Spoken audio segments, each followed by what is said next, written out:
Hi అండి, అందరికీ నమస్కారం. నేను మీ విలేజ్ బాయ్ శంకర్.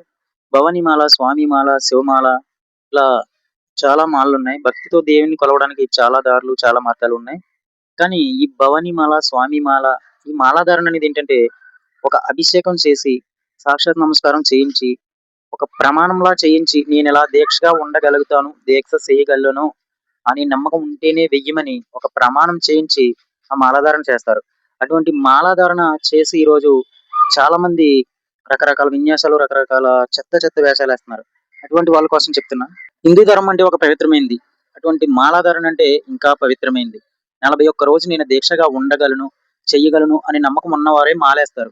అలా ఏసేవారు కూడా. కానీ ఇప్పుడు తన సొంత ఇష్టాలకు, తన వేషాలకు మాలాధారణ చేసి చాలా అవమానపరుస్తున్నారు. తప్పండి. దేవుడితో ఆటలాడుకోవద్దు.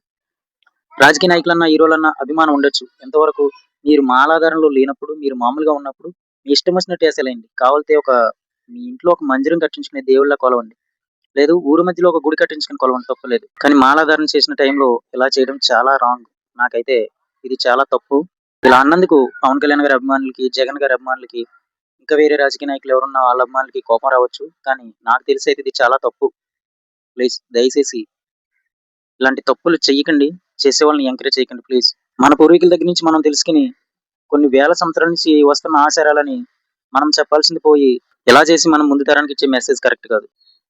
వీలైతే మన ఆచారాలని, గౌరవాలని నిలబెట్టే పనులు చేయండి గానీ ఇలా అవమానపరిచే పనులు మాత్రం చేయొద్దు ప్లీజ్.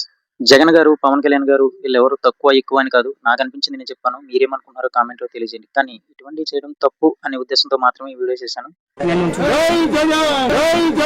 శబరిమల అయ్యప్ప స్వామి గుడికి కాలినడకన వెళుతూ జగన్ బ్యానర్ ను ప్రదర్శించారు. జగన్ 2.0 అని రాసి ఉన్న బ్యానర్ ను ప్రదర్శించడమే కాకుండా జై జగన్ అంటూ నినాదాలు చేశారు. పైగా గతంలో తిరుమలలోనూ గోవింద నామస్మరణ బదులుగా పలువురు వైసీపీ నాయకులు ఇలాగే ప్రవర్తించారు.